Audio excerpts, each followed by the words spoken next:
Darren here with Engadget. We are taking a look at the Samsung Galaxy Nexus. This phone was just unveiled here in Hong Kong. It's the first smartphone to be announced with ice cream sandwich on board. So you'll see the slightly animated background there. Notice the new font. It's pretty subtle, but it does read really well. Curved display.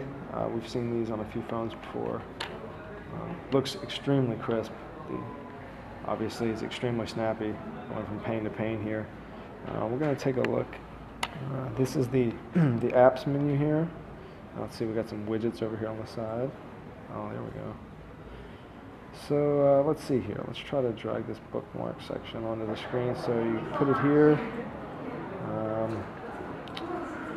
So this is just a test sample phone here. There we go.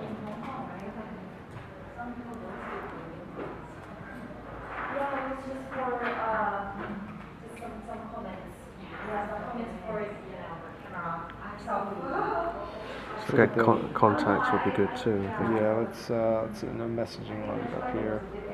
Let's just look at the browser. No internet setup here, unfortunately. Let's look at the dialer. You might use this phone to make phone calls. Imagine that. It's actually very beautiful.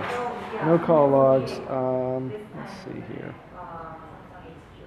So if you had contacts here, let's see if there's anyone named Greg. Unfortunately not. I thought everyone knew someone named Greg.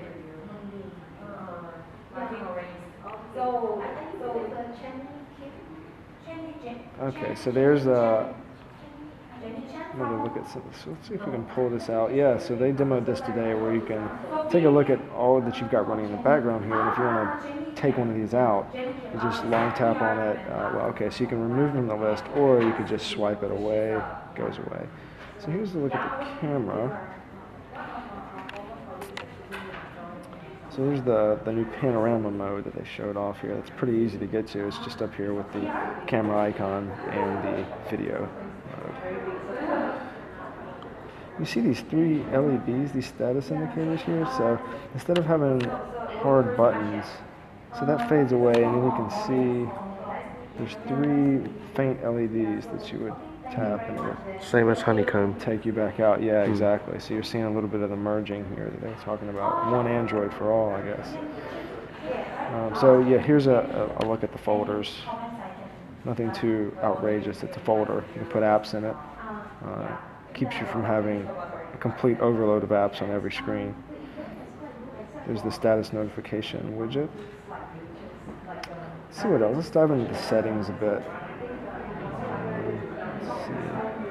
New settings icon. Yeah, some definite UI changes here. So this is the data usage icon that they showed off.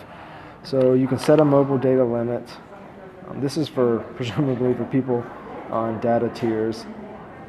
Your mobile data connection will be disabled when this limit is reached. So that's pretty handy. If you know you have a limit each month and you definitely don't want any overages, set this up.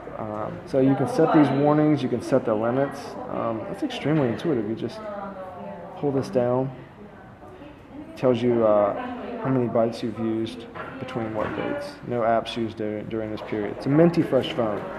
Hasn't been abusing data so far yet. So there's a quick shortcut to turn data roaming on, restrict background data, and to show the Wi-Fi usage. That's extremely handy. That's unfortunately, too many people are going to be using this with the data tiers. So if you're on a grandfathered plan, be happy. Let's look at the about phone. Yeah, let's go dig in here. Okay. 4.0.1. Yeah, there we go, 4.0.1. And there is a NFC chip in here as well for mobile payments. ICS.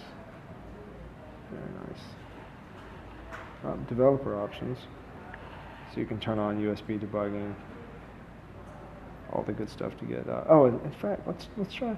So with some Samsung devices like the Galaxy S2, you could just hit the power button and the home button down here, and it would take a screen capture. But there's obviously no physical home button on this. So if we hit the power button over here and the volume down, I believe. Let's see if this is enabled. There it goes, right there. Okay, so you actually have to hold that. So screenshot saved to gallery there. You actually have to hold that a bit longer than you do on the Galaxy S2, but that's probably a good thing. So in your pocket, you just don't take a ton of screen grabs. So that took, I don't know, maybe 1 to 2 seconds. Very obvious when it has saved one.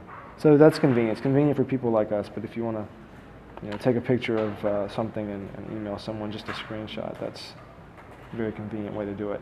The power button is located here on the edge.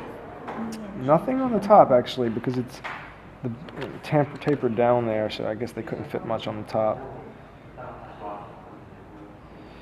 Looking on this side, that's the volume rocker. Really understated design. In fact, I think this battery compartment, yeah, it's supposed to be a bit flusher. There we go. So there's the micro USB port, and the headphone jack here is on the bottom of the device. That's it for buttons. On the back, so look at the camera. That's actually a nice soft touch. It looks a lot like the rigid back on the S2, but it's actually a lot softer to the touch.